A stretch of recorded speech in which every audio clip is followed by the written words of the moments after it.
Assalamu alaikum wa rahmatullahi wa barakatuhu. Alhamdulillah wahda wa salatu wa salamu ala man la nabiyya ba'da ma ba'd. As you're all aware, it's been quite a while since we have done a library chat, and frankly, the reason I think it should be obvious to all of you, there's just so much going on in the world, especially with our brothers and sisters in Gaza. I just frankly felt a little bit demotivated to spend time doing library chats at the same time, and I'm the one also telling people that the seerah teaches us that no matter what is happening, no matter how much our hearts are in pain, we still have to benefit in other ways and continue our da'wah, continue our preaching and teaching. And I recognize this is just, I found it a little bit difficult to do. But nonetheless, no matter what is happening, and our du'as and prayers are with our brothers and sisters around the world, obviously we still have to benefit the ummah continuously in every single way that we can. And in fact, today's library chat actually is relevant to something that is going on currently in the world, even though I will make it such that it is independent of any political events.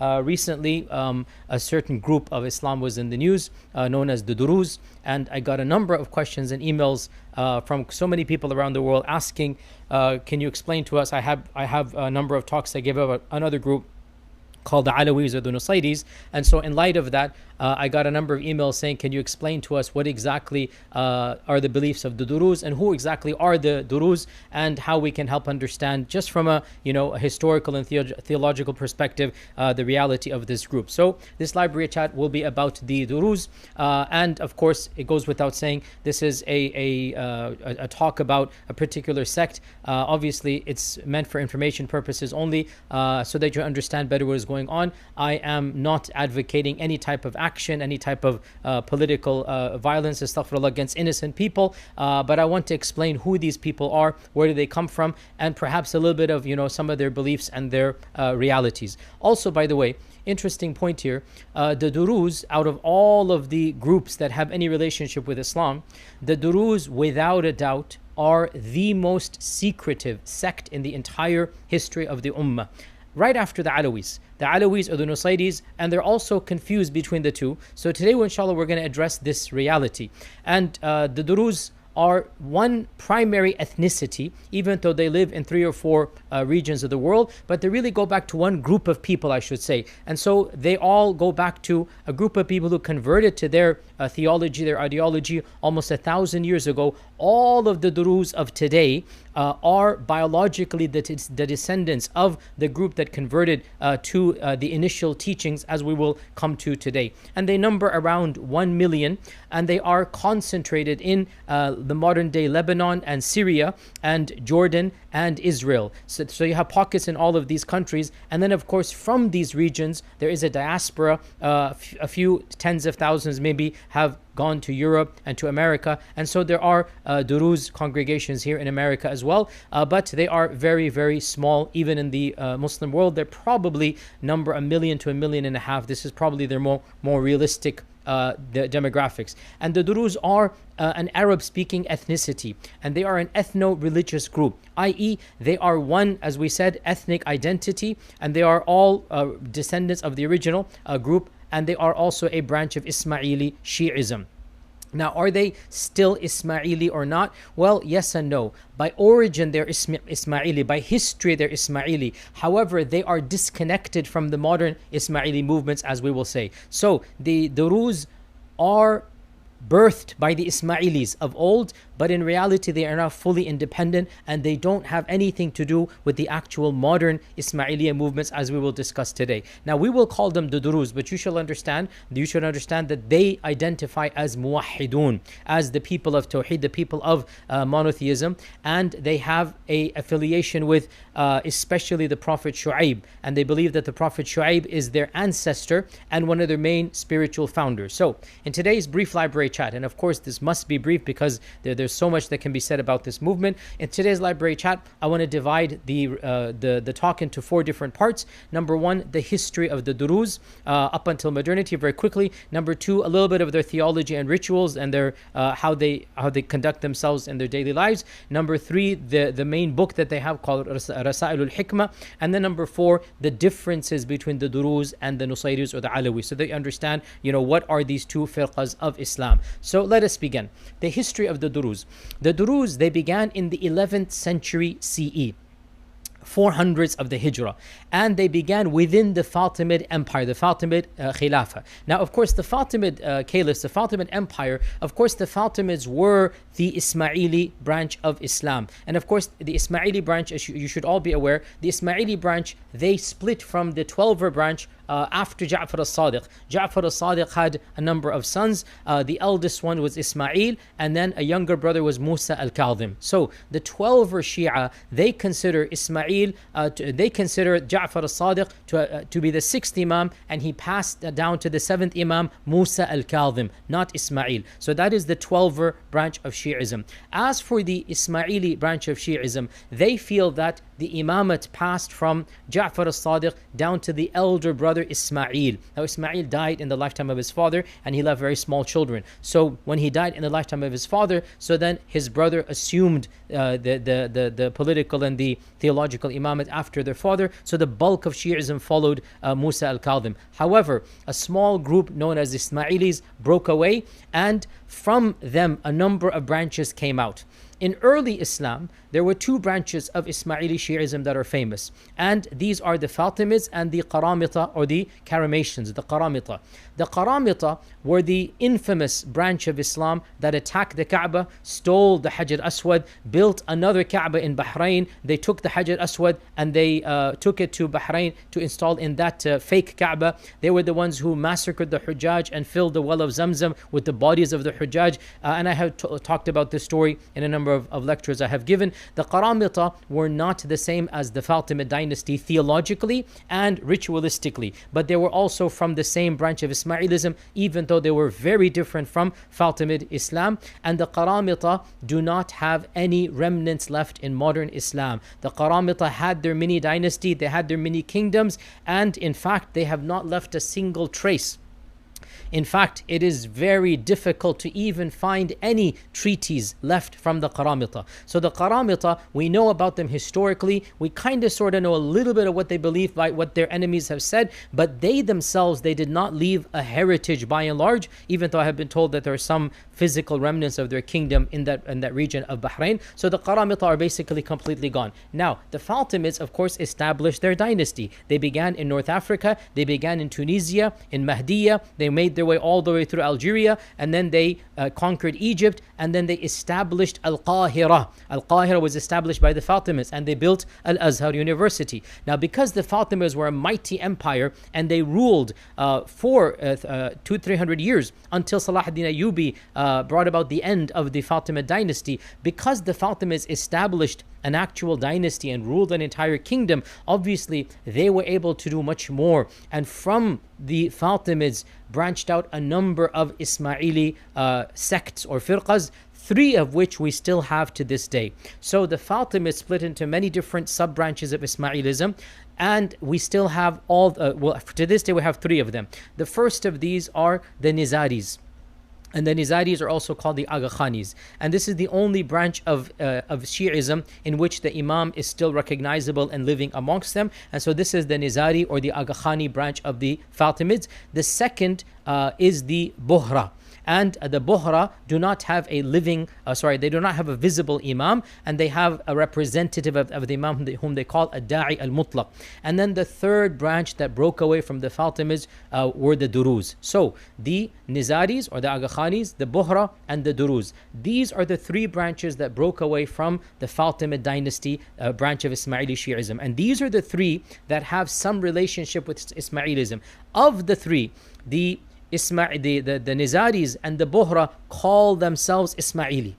As for the Druze, they do not call themselves Ismaili. As I said, technically speaking, even though the Druze are Ismaili in origin, and they are Ismaili historically, pragmatically, or I should say, in the current climate, in the current time frame, they do not identify as Ismaili, and they don't really have a notion of them being Ismaili. In fact, as we're going to come to, they do not even identify as Muslims, and they consider Islam to be like Christianity and Judaism, which were, past manifestations of Allah's revelation, and they have the real manifestation. So in fact, the Druze do not even identify by and large as Muslim, and they view themselves as being a distinct ethnic and religious minority, not under Islam, much less under Ismailism. So when people say the Druze are one of the branches of the Ismailis, technically it is correct, and yet still it should be qualified, as I explained. Now, before I go on with the Druze, one of the important aspects of Fatimid theology that you should be aware of, because again, the Fatimid theology are the Aga Khanis and the Bohra and the Druze. All three of these sects, all three of these groups, their theology about God and about cosmology and about eschatology and about hereafter are very different than the beliefs of other Muslims of the Ummah. Why? Well, the Fatimids early on adapted the notions of Neoplatonic thought, and in particular the teachings of a very famous intellectual historian, sorry, not a historian, an intellectual philosopher by the name of Plotinus. And Plotinus lived from 204 to 270 CE, i.e. after Jesus by 200 years. This is before the coming of the Prophet by 300 years. Plotinus is the founder of Neoplatonism. So he took the ideas of Plato and he gave them new vigor, reinterpreted them. This is called Neoplatonic thought. And when the average Muslim, any firqa, whether they're 12 or Shia, whether they're Mu'tazili, whether they're Sunni Ash'ari, Sunni Athari, whether they're Ibadi, any of the what I would call mainstream branches that have passed the bar of salvation, as I continue to say, any of those branches, when they study Druzi theology, when they study Nizari theology, from their perspective, it is not recognizable. They don't understand. It's something really, frankly, alien to the other traditions that they are accustomed to. And the reason for this is because the other groups of Islam, by and large, did not adopt Neoplatonism. They adopted either Kalam, and then Kalam has many sub-branches underneath it, or they rejected Kalam and they adopted a type of literalism called Atharism, or Tafwid, whatever it is. So that spectrum is the spectrum that most academic Muslims, most people that are engaged in ilm and talib al-ilm, they are familiar with. Very few people from that circle actually delve in and study Neoplatonic thought, and when they do, it is typically done just as a brief, a foray into, let's say, Ibn Sina, because Ibn Sina was also, of this type of branch, and some say he was Ismaili as well. There's actually a big controversy about whether he was actually Ismaili or whether he was just a pure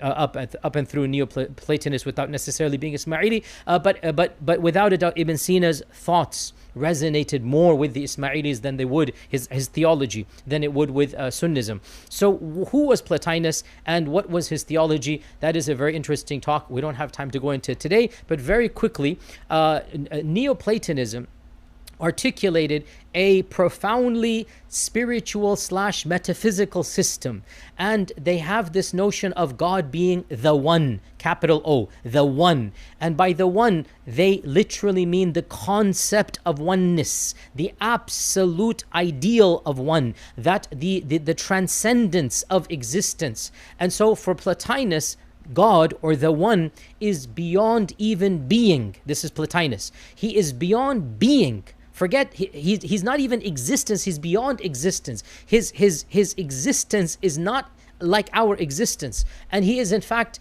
beyond intellect, beyond words. He is utterly simple, absolutely one. He is one in the concept, right? It cannot be described. It cannot be grasped by language or by thought. So then how did this world come about? Well, from the one emanates, and this is the concept of Neoplatonism, emanates. So imagine the sun giving light, right? The sun does not intend to create light, but because the sun is the sun will automatically give light. The sun, because it is the sun, it gives light. Or imagine, if you like, a river flowing down multiple tiers. Let's say that there's a river and then there's rocks that are just going multiple tiers, right? Let's just say, or there's a stream from them. There's a tributary going, and that tributary goes under different rocks. So the concept of the concept of emanation can kind of sort of be described as, well, the river is flowing and it cannot help it that when the tributary is there, a part of it is simply going to go and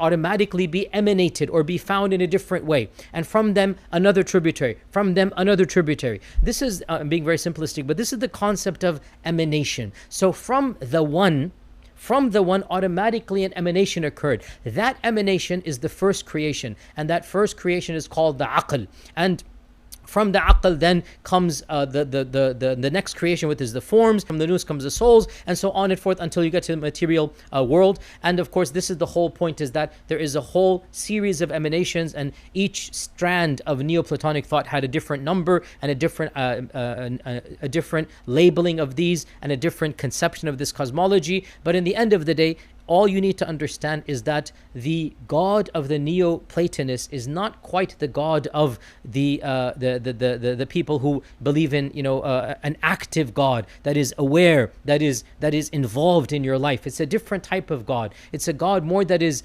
just his existence is basically there. It's not as if he knows who you are. It's not as if he's involved in your life. Rather, it's just he cannot help but emanate, and from that emanation a series of things happens, and from those series of things here we are. And that's why, again, if you know your Ibn Sina, the reason why our scholars found Ibn Sina problematic is basically because he's espousing Neoplatonic thought. And when you translate Neoplatonic thought into the language of the average layperson, frankly, it is blasphemy, it is kufr. So again, the notion being that God would not know who you are, because who are you so that God should know you? God is really above that type of description. God is not active in your life. God is not, your prayers don't really affect and impact you. It might make you feel good, but the God of the Neoplatonists, the God of the Falasifa, is not an Abrahamic God, if you understand what I'm saying here. It's more like akin to a force. And so this is what Plotinus taught. Now again, this is all Plotinus here.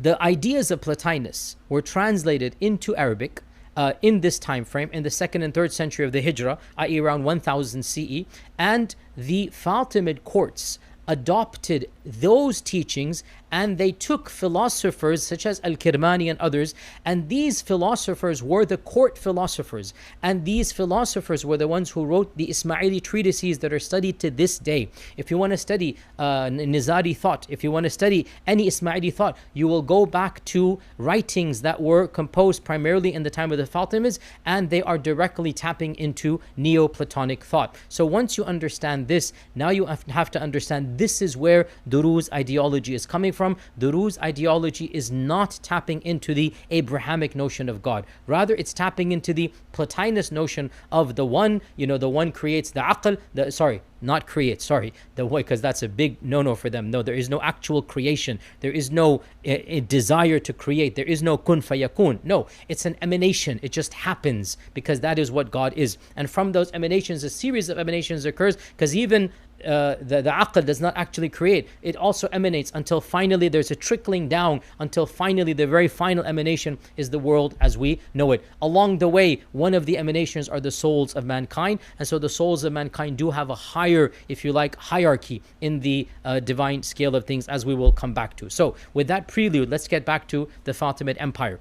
So the Fatimid Empire had a series of imams. For the Nizaris and the Buhra, pretty much the first batch of imams of the Fatimids are their imams. And then between the Buhra and the Ismailis, there was a split that occurred over between two of the imams of the Fatimids. And so you had Musta'li and the Buhras took on the Musta'li, and then you had the Nizar, and Nizaris became the Aga Khanis. So the Nizaris and the Musta'lis, there were two brothers, and from these two brethren, the Aga Khanis and the Buhra broke away. Before this happened, there was another ruler by the name of Al-Hakim bi Amrillah. So Al-Hakim bi Amrillah, from his time, the first split occurred, known as the Druze. Afterwards, the Nizaris and the Buhra, they split away, and they then formed two groups. Before them, Al-Hakim bi Amrillah, in the year 1021 he passed away, 1021 he passed away, and Al-Hakim bi Amrillah was one of the longest rulers of the Fatimids. He lived for quite a while, and Al-Hakim is considered to be an imam by both the Buhra and by the Nizaris or the Aga Khanis. So Al-Hakim is considered one of the divinely appointed imams. As for the Druze, Al-Hakim becomes a central figure far more than the imam. So understand this point here. Now, Al-Hakim bi Amrillah, was one of the most interesting, controversial, and eccentric figures in all of Islamic history. And his reign was marked both by intriguing reforms and also extreme autocratic and tyrannical tendencies. And Al-Hakim remains one of the most bizarre rulers that when you study him, you just scratch your head. What was he drinking or thinking or smoking for him to make these bizarre claims? Al-Hakim, for example, one period of time, he closed all the shops during the day and he forced them to stay awake all night. And so people would stay at home all day by order of royal decree, and then they would go shopping for their goods at night for a period of time. Al-Hakim also ordered a decree to prohibit women from exiting the house at all. Women could not go out at all. They had to stay at home. He would have eccentric, he would literally change every few weeks, have some bizarre ruling, and told his followers to do very strange things. For example, one year, for example, he forbade mulukhiyya, and for the Egyptians to not have mulukhiyya, that is a big problem. For the non-Egyptians, it might not be that big of a problem, but that's another topic altogether. But can you believe the ruler of Egypt, Al-Hakim bi Amrillah, forbade mulukhiyya? He forbade the eating of grapes in certain seasons. So he had this really eccentric, bizarre tendency. He also would do blasphemous things in public, and I don't want to say some of these things is a bit very awkward, but you can imagine when you have unchecked power, really there was a kind of a screw loose in his head, if you like, during his time frame. Now, during his time frame, when he was the Khalifa, and these eccentric powers are becoming even more bizarre, and the people are very disgruntled against him. Nobody liked him when he was alive. Nobody liked him, So what happened? Well, during his lifetime, a group of radical Ismaili thinkers, and in particular 3 people are mentioned. Number 1, Hamza ibn Ismail, and he was from Persia, Farisi. Number 2, Ismail at-Tamimi, and they say he was Arab. And number 3, a Turkish person by the name of Nashtakin. And Nashtakin used to be a tailor. These 3 people, they began forming a new theology. And they began to say that Al-Hakim, he wasn't just the ruler or the Khalifa, which is what the Sunnis of Egypt were forced to say, that he's our Khalifa. The Sunnis, there were Sunnis in Egypt, and the Sunnis said, well, he's our Khalifa. The Ismaili said he is our Imam. But these guys come along. Now, in particular, Hamza ibn Ismail is probably the founder, and Hamza ibn Ali, and Ismail and Nashtakin were probably his followers, because we don't know too much details of what each one said. But these 3 individuals were all contemporaneous. They're all preaching this ideology. And what they began saying is that Al-Hakim bi Amrillah is not just a Khalifa. He is not just an Imam, but rather he is the divinization of Allah subhanahu wa ta'ala, a manifestation of Al-Haq. And in fact, he is Allah impersonified, or to be more precise, this is the tajalli of Allah. We're going to come back to what this point means. And they also began preaching that the tanzeel has been made mansukh. What this means, the Quran has been made mansukh.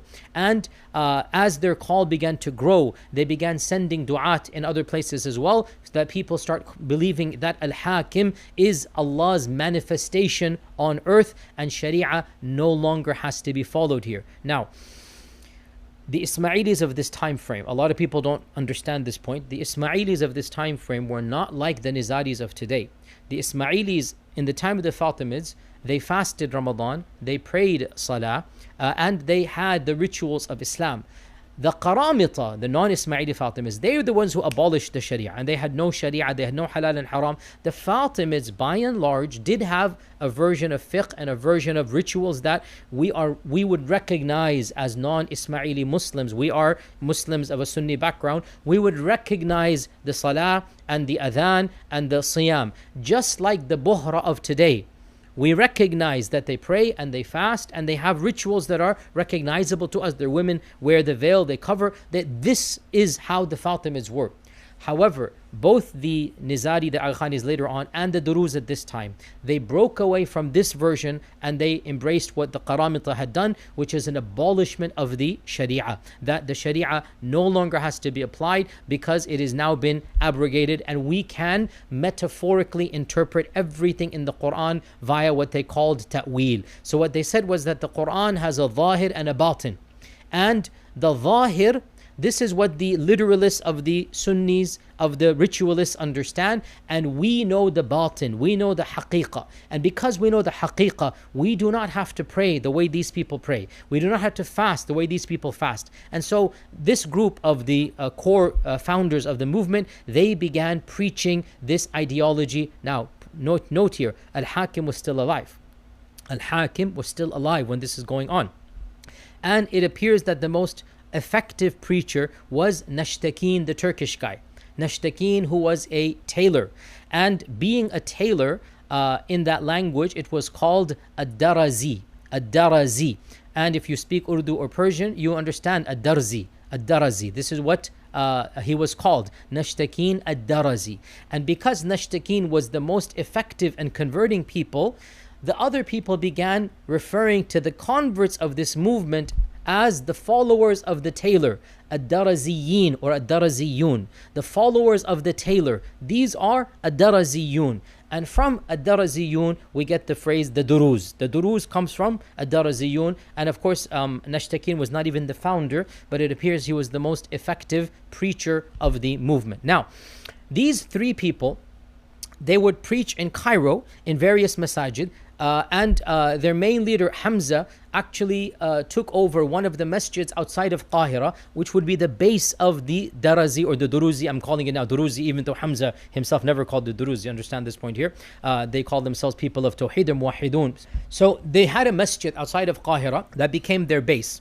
It is mentioned in the books of history that Nashtakin one day, while he was preaching in Cairo, that he began uttering those blasphemies, that Al-Hakim bi Amrillah is tajalli of God, that he is God on earth, or however he phrased it. He would not say God on earth, but that is basically the impression that people would get.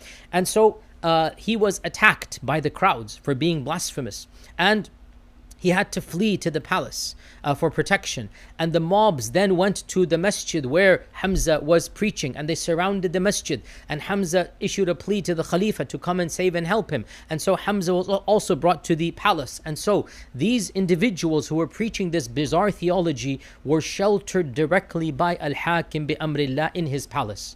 And after a while, Al-Hakim came out and said, I have caused all of these people to repent. They are no longer preaching these views. However, this is where most other people say that Al-Hakim had to do this in order to placate the crowds. In reality, he did not do anything to stop these teachings when he was alive. While he is alive, all of this preaching is going on. And in fact, it does appear that he didn't even punish them at all. And in fact, perhaps gave them safe passage to flee or run away.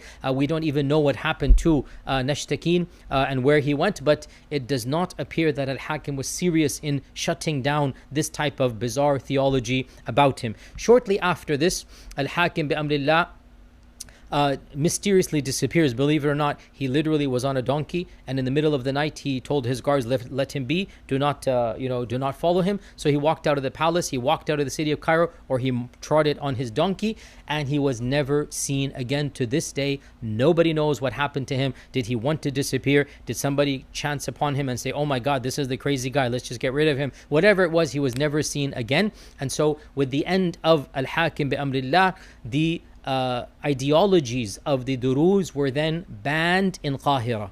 And these three individuals were made to disappear. Now, did they flee or were they killed? Again, lots of theories and rumors here, but they were not allowed to preach publicly in Qahira after the disappearance of Al-Hakim bi Amrillah. And so, within a few years, to be more precise, in the year 1043 CE, the leaders of the movement decided to shut the doors of preaching permanently. No more converts, and nobody would be allowed to convert to their ideology. And so, from the year 1043 CE, which is quite literally almost 1,000 years ago, nobody has converted to this ideology. The people that are following this ideology now are the biological descendants of the first batches of converts who converted from the year 1017 to 1043. Just 30 years of preaching, that's it. So batches of people converted. The founder Hamza and his two emissaries would go out and preach, and they would send emissaries to other lands, and one of those those emissaries went to what is now Lebanon, went to a mountain that is now called Jabal Druze. It wasn't called Jabal Druze back then. And groups of people in that region converted to this ideology. In all likelihood, they were not Muslims when they converted. In all likelihood, they were following other religions. Some say Christianity, some say other Gnostic faith traditions. So groups of people in this region converted while Hamza was alive, and there is correspondence between them. Now, Al-Hakim disappears. The founders in Qahira also basically disappear. There's no longer preaching in Qahira, and in fact, the Druze of Qahira seem to have been eliminated or forced to convert back to Ismailism. There is no more mention of the Druze inside of Qahira. So the Druze of Qahira no longer exist. Where do they exist? Well, those people who converted in the Levant region in Lebanon, their descendants remained Druze for 1,000 years. And all of the Druze of the world today, all of them, they trace their lineage back to basically those first batch of converts over 1,000 years ago, because as a faith tradition, this group does not allow converts. You cannot convert out, nor can you convert in. It is a closed group. You must be born into the group to be a member of the group. And the group, of course, it only remained, as we said, in southern Lebanon, but of course, the pockets did migrate here and there, and that is why they are currently in areas of modern Palestine/Israel, areas of Jordan, and areas of Syria. So there is that region, which is basically their region. In some pockets, they are the predominant majority, and others, they live side by side with the Sunnis and the Shia of that region. And throughout the course of the next 1,000 years, by and large, they remained geographically in one region. Because they're not converting others, because they're not sending people out to preach, they do not increase in numbers dramatically. Rather, it is basically one area where their biological descendants, they intermarry amongst themselves, and they remained isolated. They did not intermingle too much with the surrounding time frame, and that period of history, it's difficult to reconstruct because their own historians are not known to us until the advent of modernity. Of course, there are references throughout history of travelers coming across them. There are references of Muslim empires engaging with them, because a lot of them were bandits and robbers. A lot of them lived off of highway robbery, and so they were considered to be troublemakers by most of the sultans and the rulers, including the Ottomans. There were many skirmishes that took place, but by and large, they were let to live separately. Don't interfere with us, we will not interfere with you. And especially in the Ottoman time frame, the Ottoman sultans basically, almost unofficially, they gave them a complete degree of autonomy, of basically do as you please, don't bother us, and don't ask too many questions, and we're not gonna bother you. And a number of mini dynasties took place amongst them, until finally the advent of modernity and colonization. And of course, with the coming of colonization, now you cannot have a semi-autonomous group of people living in the middle of nowhere. And therefore, in the 20th century, the Druze population had to navigate the challenges of the formation of the nation state. And this is where there is now, for almost the first time in their history, there is a type of involvement with the broader world. And in Syria, they actually they actually played a nominal role in anti-colonial resistance. And so there were some people that actually sided with their fellow Arabs against the colonizers. And you had people like the name of Sultan Atrash, who was very prominent in the Syrian revolt against the French.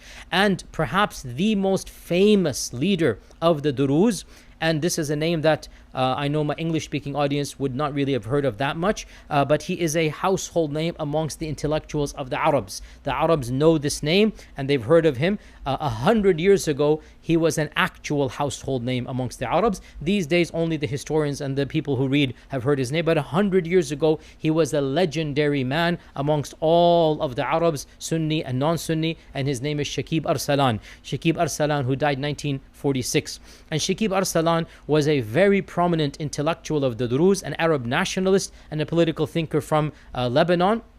And he was, his title is the Prince of Eloquence. He was educated in Beirut, and he interacted with Jamaluddin Afghani, with Muhammad Abdu, and he became one of the main leaders of the notion of pan-Islamism, coming together and fighting colonization. And he was a fierce critic of Western imperialism. And in fact, A lot of people say that he converted to Sunnism.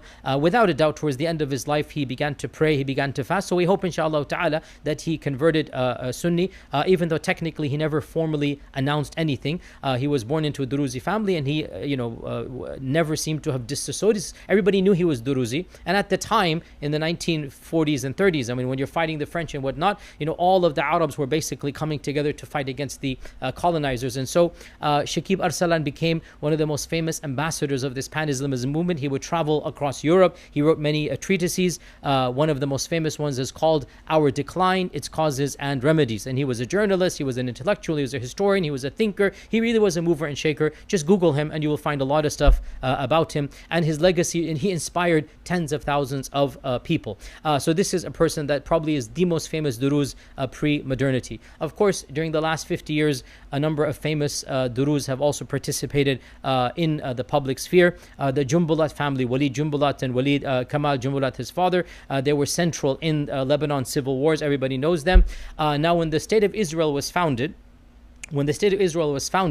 initially there was a hostility between the Jewish settlers, the colonizers, the Zionists, and between the first batch of Druze they encountered. But they immediately discovered that the Druze do not like the Sunnis, they don't like the Shia, they're kind of sort of on their own. And so a small truce was enacted. This is in the 30s and 40s between the Druze and between the Zionist settlers. And in fact, during the Arab revolt, when the Arabs tried to defend themselves, the Druze did not get involved in that defense, and the Druze did not help the Arabs, and the Zionist settlers saw this and they appreciated the fact that the Druze were neutral in this regard, and therefore this opened up a door of communication between the land of Israel and between the Druze. And what happened therefore was that the Israeli government back in the 50s, they decided to give the Druze a chance, and so they began conscripting Druze men to work in the army. So it's a job because realize, to be in the army for people that don't have any education, don't have any technical skills, this is a career and a job. And so they allowed the Druze men to enter into the army. Now, of course, Druze women can also enter, but back then it was only the men. And within 10-15 years, the Druze proved their loyalty to the state of Israel against their fellow Arabs. And so the IDF adopted the Druze, and the IDF made a number of their entire regiments composed of Druze, and they began to rise up until they became generals. And of course, this entrenched the Druze more into Israeli society than of course into Arab society, and that remains the case until this day. And of course, the reason why this library is happening, of course, if you're watching this the year it was released, you all know why, and that is because of the skirmishes taking place right now or a few weeks ago, last week, between Israeli forces and between the Druze of Syria, because some skirmish took place, and the Druze of Syria, the Druze inside the nation state of Syria, reached out and called the Israelis and said, help us against our own government. And so Israel bombed Syrian sites, and Israel invaded, and Israel helped the Druze that were actually on the Syrian side of the border. And this is, of course, why I'm giving this library chest, so I understand who the Druze are. And of course, historically speaking, the Druze have lived mostly peacefully alongside their Sunni neighbors in Syria and the Levant. And before and during even the civil war, Sunnis lived alongside Druze in Saweda and other places in southern Syria. Nonetheless, one of the tactics that Israel is using is the tactic of divide and conquer, and we cannot fall for that tactic. There are people from within the Druze community that are standing up against this type of tactic and are actually siding with their Sunni Arab brethren against the Israeli onslaught. So we have to be careful and not paint all of the Druze with one simplistic brush. Also, it needs to be pointed out that while some of the Druze do try to ingratiate themselves within Israeli society, the fact of the matter is that they are treated as second-class citizens even within Israel. So even that tactic is not working for them. That is their brief history of the Druze. Let's now move on to their theology. I know this is going to sound strange, and I know that most people will not understand this, and even frankly, I don't know if I understand this, because it's concepts that believing Muslims are just not familiar with. This type of theology is considered foreign to us. It is really stemming from a type of Greek Neoplatonic thought, which really is alien to the theology, we would say, of the Quran. Of course, they have their interpretation, and of course, for us, their interpretation is not stemming from the Quran. Now, from their perspective, they believe that they believe that there are people of pure monotheism. What does that mean? Now remember, for them, monotheism is not what we believe when we say there is one God, that God is to be worshipped, that God is prayed to. The Druze concept of monotheism is that God is transcendent and immanent, that he cannot be described with any attributes. There is no word that can describe God whatsoever. He is the concept of oneness. And so in that, they strip him of all of his attributes. This is called tanzih. And there are no actual attributes of God. And so the notion of God being described by something, this is not befitting of God. God is the whole of existence, and he is above actual existence. There is no how, there is no when, there is no where, there is nothing characterizing him. And in this, they are similar to the other Ismaili doctrines as well. However, the Druze believe in something called tajalli. And tajalli, the English term for it is theophany. And tajalli, in its core, in a mystical sense, it refers to the light of God being experienced by the mystics who have reached a high level of purity in their spiritual journey.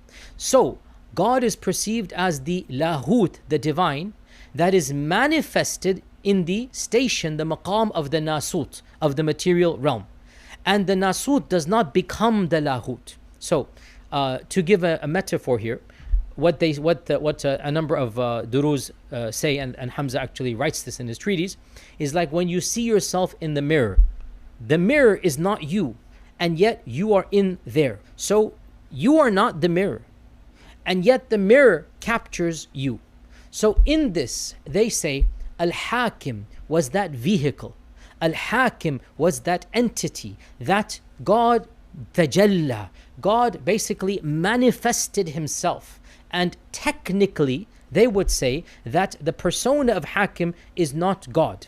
They would say this. But they would say that yet he is manifested in the persona of Al-Hakim. Now, of course, this technical language is lost on almost all of the people. And in reality, the net result is that Al-Hakim is considered to be a walking God. Al-Hakim is viewed to be God on earth, even though in their technical language they would say that Al-Hakim bi amrillah is the one that Allah chose to make tajalli via and through.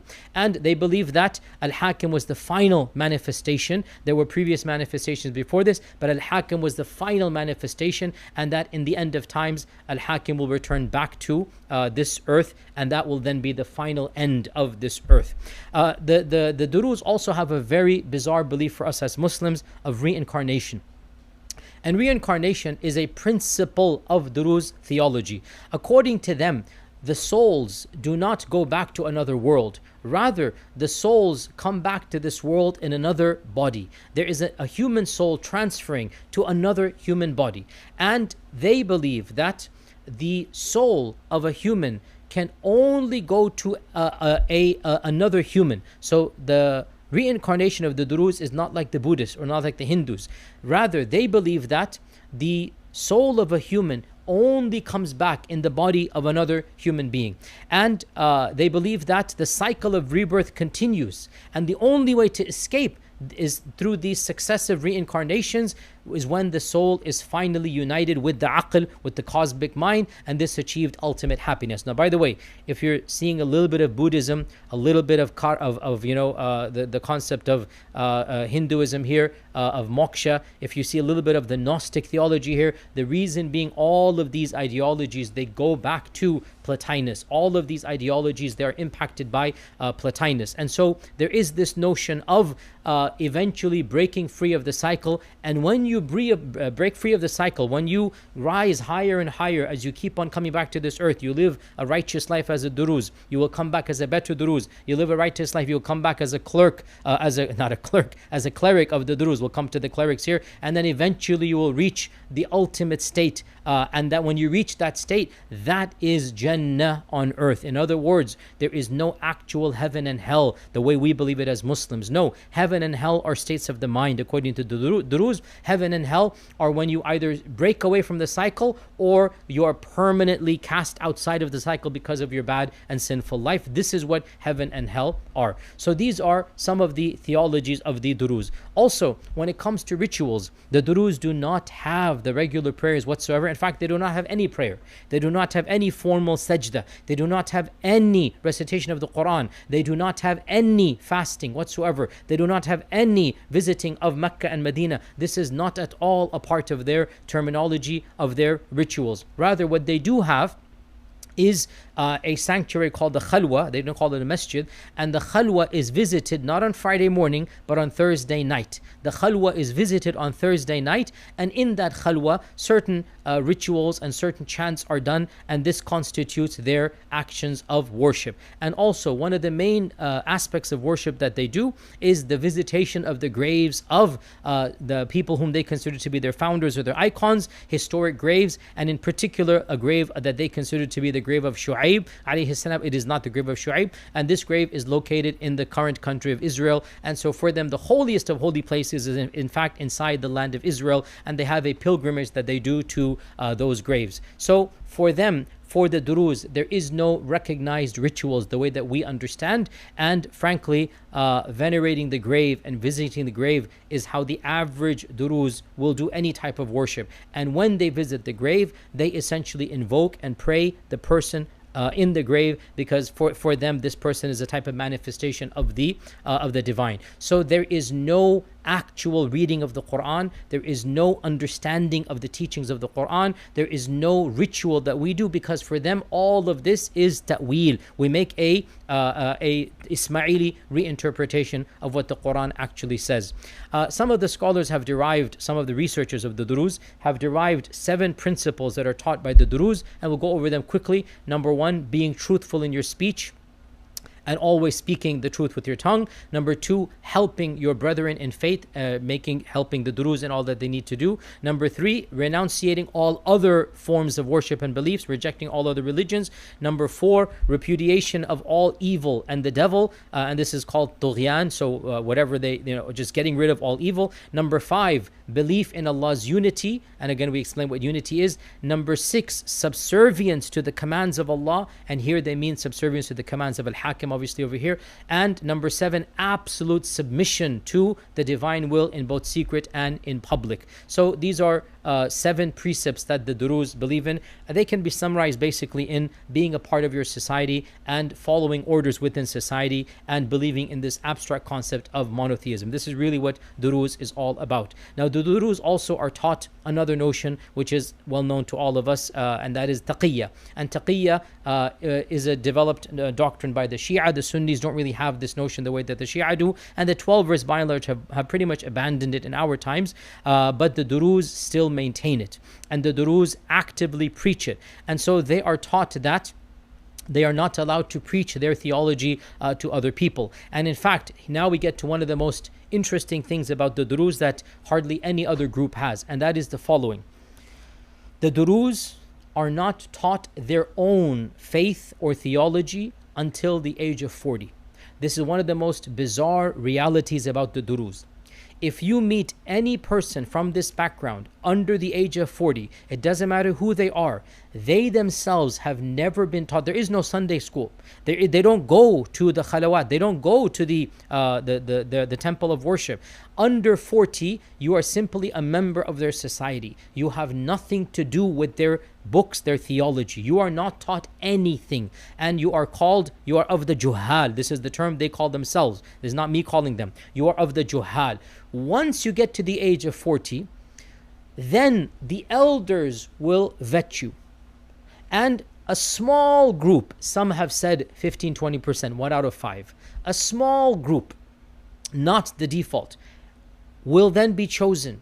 and they will be made the uqqal, the intelligentsia, and they will be initiated into the leadership. And the uqqal are a minority of even those above the age of 40. So chances are, if you ever meet a Druzi, if you ever meet somebody from the Druze, chances are they have never been actually explained their own faith. They have never had access to their own teachings. They have never read their own holy books. And this is how they preserve their identity. It is a cultural identity. If you are a member of that ethno-cultural group, then you have a lot of help. You have your family and friends. You have a lot of camaraderie. You have community. And that for you is your identity. There is no ritual you will attend other than going to the grave. There is no theology you necessarily have to believe in. You just know that you're Druze, and that's about it.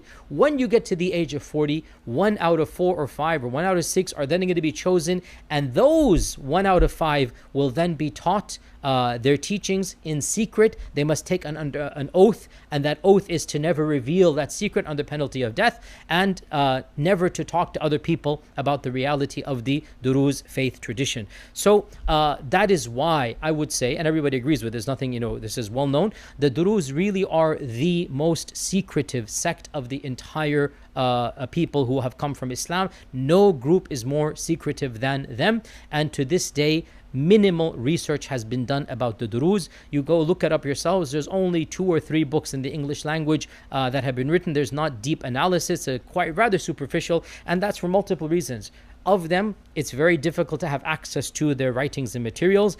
Of them, the Druze is not as much of a theology as much as it is an ethno-cultural, ethnocentric group. If the average Druze person doesn't even know what he believes, how can somebody outside explain what they believe? There is no actual, belief that they have per se. The average Druze does not know, and they don't care to know. It's fine. It's a society that they're happy doing. Once they get to the age of 40, only 1 out of 5 or 6 or 7 is initiated. And once they're initiated, then obviously they have a very, very big responsibility. They take on leadership roles, and because of this, to have somebody defect is extremely rare. In all of Druze history, very few people have defected and betrayed the community's secrets. You do find every once in a while this does happen. And throughout the course of history, this has happened, which leads me to my third point in the library chat, and that is the writing or the main book of the Druze. Now, in fact, the main writing of the Druze is called the Rasailul Hikmah, the treatises of wisdom. And these Rasail are almost impossible to procure. It is almost impossible to procure them. I say this, and yet here I have these 3 Rasail, 111 Rasail. These are the 3, they're called Rasail al-Hikmah, and maybe one day I'll tell the story of how I got access to them. This is actually a bit dangerous for me to display on here because technically this has the death penalty to display these or to read them. These are very difficult, very, very difficult to obtain, and the version that I have was actually printed by not even Druze, they were printed by a group of, let's call them anarchists of the 80s who wanted to basically show that all religions are false. So they didn't like any religion. And they went about printing all types of blasphemous material from all of the sects of Islam. Shi'ism, Zaydism, Sunnism, they found bizarre things here and there. And this group as well, and how they acquired it we do not know, but they did acquire it, and as soon as this printing was done, this group was disbanded. It was banned. The group that did this was banned. The publication was immediately shut down, but alhamdulillah I managed to get a actual copy. So this is the actual copy. I'll show you. You can see some pictures of it. I'll show them online. So this is a copy of the Rasail al-Hikmah, and of course, I have read not all of them, and I'm not going to read all of these, all of these treatises, but I've read enough to understand, get a feel for their theology and what they believe. So what is this Epistles of Wisdom, Rasail al-Hikmah? The Rasail al-Hikmah obviously are written in the Arabic language, and they contain exactly 111 epistles, Rasail. Some of them are a page, some of them are 6 or 7 or 8 pages, on average 3-4 pages. And these Rasail Some of them are dated to the month and year, and some of them are not dated. And they are written by 3 or 4 people, including Hamza ibn Ali. So if you can see over here, Hamza ibn Ali is the main one. And you have as well Ismail al-Tamimi, and you have Bahauddin as-Sammuqi. These are the 3 main authors, and all of them lived in the early part of the 5th century, 410, 411, 412, i.e. 1030, 1040, 1050. And primarily these are the letters that they're writing between their groups of people, from Qahira to Lebanon, from Qahira to other people in Qahira. So these are the rasail that are going back and forth, and they have been preserved, and this preservation forms their main book. And if you read these treatises, you notice a number of things. First and foremost, honestly, this Arabic was obscure. It was very atypical. And of course, I have read plenty of treatises by plenty of the different groups, whether they're Mu'tazili, whether they're Ash'ari, whether they're Salafi, whatever they are. You know, the treatises that we're accustomed to reading, there's a language to use them. And for me, this Arabic was not something I'm accustomed to at all. And I had to reread passages multiple times. And of course, that is because firstly, the language that it uses is highly mystical. Terms used that we're not accustomed to when we study other types of theology. Secondly, there's hardly any quotations of the Quran. Can you believe this is the book of theology where they're talking about belief in God, they're explaining what it is, Tawheed, they're explaining reincarnation, and there's hardly any references. In fact, in my reading of the book, and I've read enough for like 50 pages here and there. I've read them through.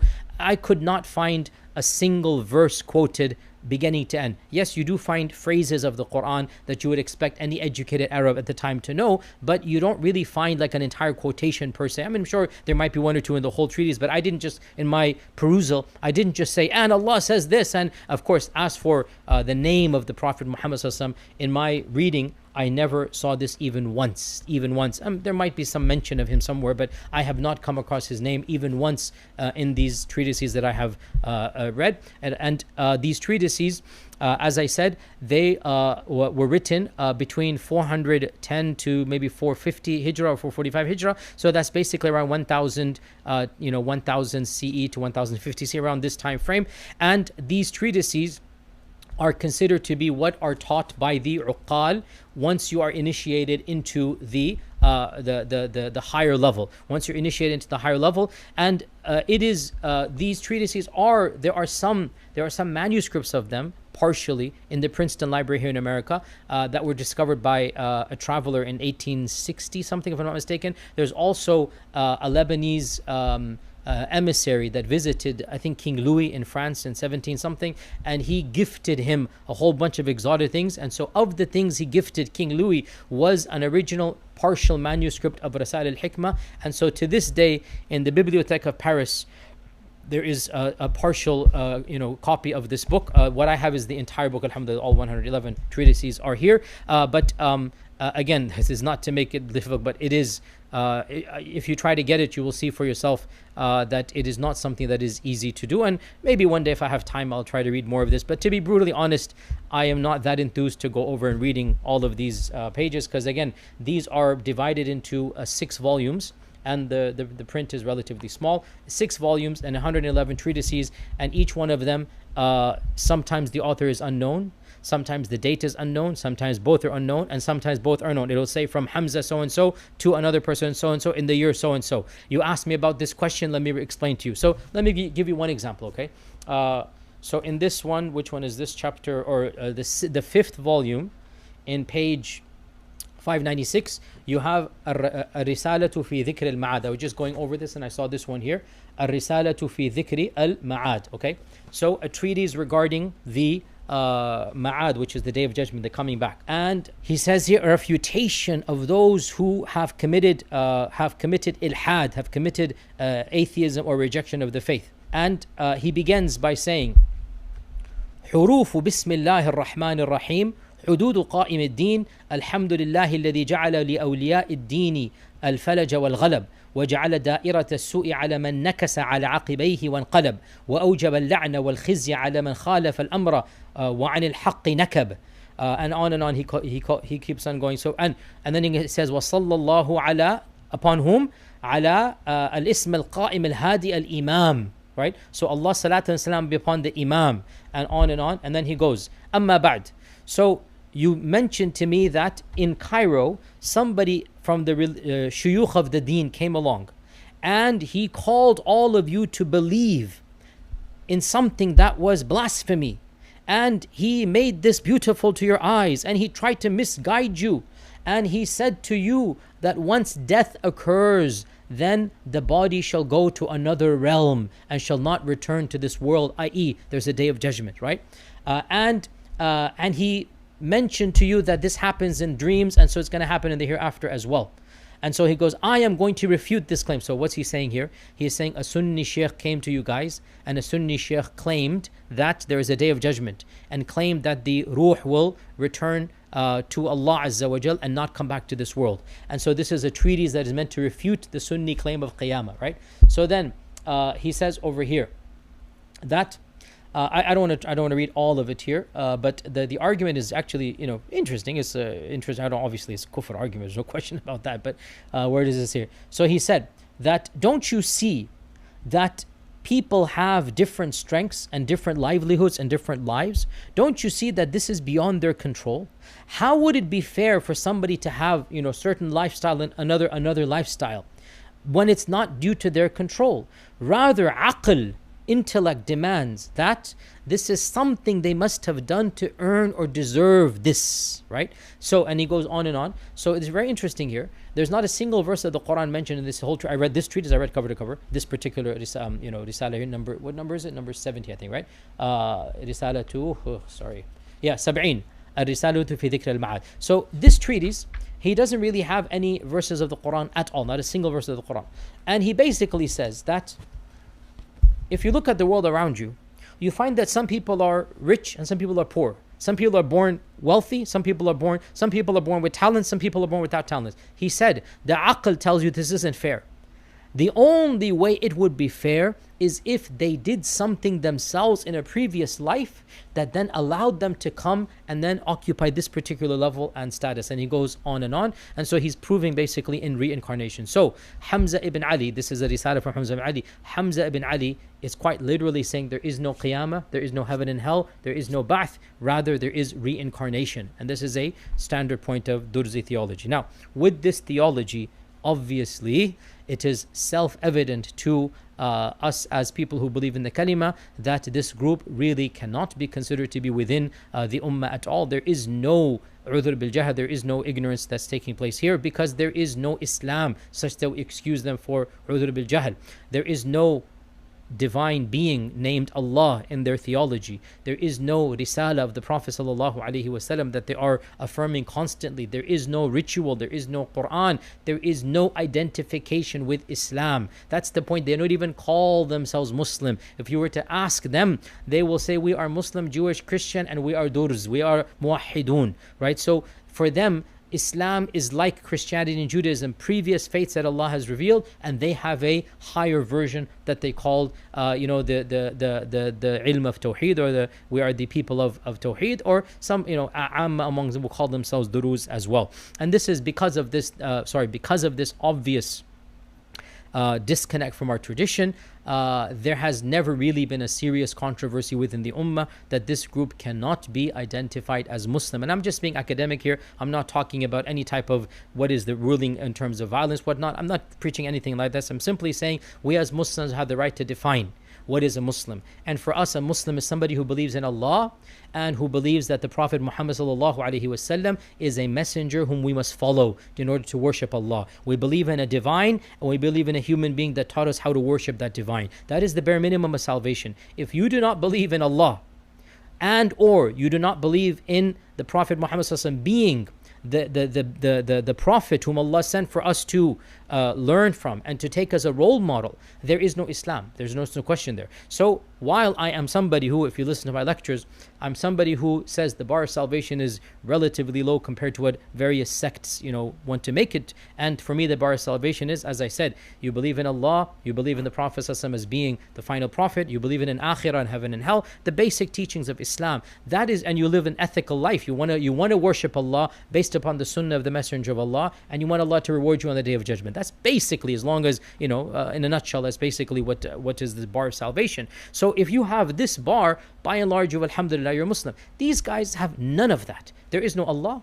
There is no Muhammad sallallahu alaihi wasallam. There is no hisab. There is no qiyamah. There's no heaven and hell. So, and there's no Islam. I mean, literally, the term Islam is not a part of their vernacular. So there should be really no two opinions about this, and that's why pretty much anybody who has written about them has considered them to be outside the fold of Islam. Ibn Taymiyyah in his Fatawa, volume 35, page 161, he has a short treatise, literally a page and a half about the Druze, and he says, وَهُمْ أَعْظَمُ كُفْرًا مِنَ الْغَالِيَةِ. They are worse in their kufr than even the ghulat of the Shia. And they say that the earth is uncreated, and they have no concept of heaven and hell, and they have no concept of the rituals of Islam, no concept of halal and haram, and they are just as bad as the Qaramita, or even worse. وَهُمْ أَكْفَرُ مِنَ الْيَهُودِ وَالنَّصَارَى وَمُشْرِكِي الْعَرَبِ. And they have more kufr than the Yahud and Nasara, and even the pagans of the Arabs. And this is so true. Even the pagans of the Arabs believed in Allah, and the pagans of the Arabs have some rituals to Allah subhanahu wa ta'ala, but this group is different than that. And Al-Azhar University in 1934, a long time ago, they actually issued a fatwa in which they said this group cannot be considered to be within the fold of Islam, and this is something that everybody understands and knows. Now, final point here, and that is, what are some similarities between the Alawis, Nusayris? If you don't know, by the way, I have a whole talk online, which I also gave because of political realities taking place. Who are the Nusayris? Who are the Alawis? Go listen to that. And I summarized the beliefs of the Nusayris in that group, in that talk. Now I'm doing the Druze, but now that I've done both, let's do a very quick summary. And in that summary, inshallah ta'ala, you will now understand the difference between the Druze and the Nusayris. So let's begin with the similarities. Both the Druze and the Nusayris, they emphasize a hidden meaning, a batin. And they are both secretive. They are taught to withhold core doctrines from outsiders, and oftentimes even their own members are not taught. Even many of the Alawis don't really know Alawi theology, but as for the Druze, they've codified, and they said until the age of 40, you don't even know. Both have some affiliation with Shi'ism. Both hold Ali ibn Abi Talib in a relative high manner. Both believe in transmigration or reincarnation of the soul. Both of them have elements of Gnosticism and Neoplatonic thought. Neither group is proselytizing. They're not calling others to their faith. And both of them have marriage within the faith. By the way, I forgot to mention, Druze don't allow divorce. I forgot to mention that Druze do not allow divorce. Druze do not have circumcision. Druze also frown upon, if not prohibit, polygamy. So they have certain things that are unique to them. So get back to the similarities. Sorry, I forgot to mention this was in the previous section. And the Druze and the Nusayris, both of them are geographically found in the Levant, in Syria and Lebanon. However, Syria has more Alawis and Lebanon has more Druze, okay? But in that region, Druze and Alawis are both there. So these are similarities. What are the differences? Well, first and foremost, this is the most important difference. The Alawis are not linked to Ismailism. The Alawis are linked to Twelver Shi'ism, and the Druze are linked to Fatimid Ismailism. This is the fundamental difference. The Alawis are a breakaway from Twelver Shi'ism. When the 11th Imam died, when Hassan al-Askari died, when the 11th Imam died, at the death of the 11th Imam, there was an entire spectrum of groups that formed, because from our perspective, from the historical perspective, there was no 12th Imam. He never existed. He was never born. This is something the 12ers of our times believe. When the 11th Imam died, he didn't have a son, according to historians, according to everybody else other than 12er Shia. So when the 11th Imam dies without a child, without an heir, what's going to happen? An entire spectrum of groups formed, and two of those groups remained. There's no other group that remained, even though 1,000 years ago there were many groups, but they all fizzled out. Two groups remained. The one of them was taken by the Buwayhid dynasty and made into a mainstream, and then the Safavids made it even more mainstream, and so that is the Twelver Shi'ism. Because the Buwayhids and then the Safavids adopted it, because of this, then they actually became a relatively small significant minority within the Ummah, and this is Twelver Shi'ism. The other group known as Alawis or Nusayris, remained small. They were never adopted by a state until the modern land of Syria with Hafiz al-Assad, and he is from the Alawi or the Nusayri branch. So the Alawis tap into 12 Shi'ism, and as for the Druze, they tap into Fatimid Ismailism. This is the most important difference. Another difference is that the Druze are far more radical in their philosophical, Neoplatonic, monotheistic unity. So the Druze are very much into pure Plotinus, pure concepts of oneness, and that is why they call themselves Muwahhidun. Another difference is that the Druze do embrace a more mythic and incarnationist view of divinity, and the Alawis, the Nusayris. The Nusayris have the divinity of Ali, whereas the Druze have the divinity of Al-Hakim bi Amrillah, even though the Druze also consider Ali to have been one of the vehicles of Tajalli. But when it comes to real connection, the Druze are more mentioning of Al-Hakim, and the Alawis are more mentioning of Ali ibn Abi Talib. So you have a persona that is different. The Druze mention Al-Hakim, even though theoretically Ali was one of the vehicles of Tajalli. Another difference is that the Druze emerged in the 11th century in Egypt, whereas the Alawis emerged in the 9th century in Syria, as I said, right? So the Alawis, or some would say Iraq as well, and they came to Syria. So the original founder of the Alawis was Iraqi, but they made their way to Syria, and then the Druze, the original founder was Egyptian, and then they made their way to Lebanon. Another difference is the sacred text. The Alawis, by and large, don't have any equivalent. There is no actual text, even though there's something called Al-Baqura Sulaymani. I talked a little bit about that in my other talk. As for the Druze, they actually have 111 epistles that is called Rasail al-Hikmah. And another difference is that the Druze are structured into Uqal and Juhal, whereas there's no such structure amongst the Alawis or the Nusayris. One final difference I'll mention, well, let's say two more differences, and that is that the Druze are by and large tightly knit and isolated from other Muslims and Arabs, and in fact only recently they've opened up and formed alliances with, believe it or not, as we know now, Israel. That's the irony of ironies, right? That's why we're talking and having this library chat. The Druze have always been disconnected from the rest of the world. Only recently they found an ally with Israel, and so now the two of them are teaming up against Arabs and against other Muslims. As for the Nusayris or Alawis, they were isolated for a long period of time. However, recently, with the rise of Hafiz al-Assad in Syria, Hafiz al-Assad started a strategy of attempting to appear mainstream. And so he began forming ties with Sunni clerics and with 12er clerics, and he began visibly praying and mentioning Quran, and his son also pretended or claimed to have this affinity with Islam, and so there was a attempt to mainstream themselves within the Ummah. I would say it failed, but the isolationist attitude of the Druze remains. As for the Alawis and Nusayris, they attempted to, whether they're successful or not, time will tell, but they attempted to ingratiate themselves with the rest of the Ummah, and in fact a lot of times they will call themselves Muslims of an Alawi persuasion. They say we're Muslims and we're Alawi. As for the Druze, they say we are not Muslim, we are Druze. So there is a massive difference between the two, even though of course theologically the both of them are really outside the fold of Islam. There's no question about that. But I'm saying the Druze don't even claim to be. At least the Alawis, many of them, they claim, at least, whether it's for political expediency or not, that's really besides the point. So the point is that though, the Druze and the Nusayris, there is some overlap even theologically and even culturally, and that's why there is a confusion. However, when you go deeper, there is actually no real similarity ethnically and theologically. The two are, even though there's some overlap, but they are completely distinct. In fact, one of the Rasail of the Rasail al-Hikmah, and I was reading this quite intrigued by it. One of the Rasail is actually a refutation of the Nusayris, right? So he has Ar-Rad ala al-Nusayrin al-Mulhidin. There's an entire treatise here, right? Ar-Rad ala al-Nusayrin. So he wants to, and he has all of these vulgar adjectives that there's a da'i of the Nusayris that has come and he's done this and that. So these guys do not like the Nusayris, and they consider them to be malahida, which is rejectors of God and rejectors of religion. And there's complete, takfir between the two of them. So do not confuse the Druze from the Alawis. They are completely separate and distinct groups.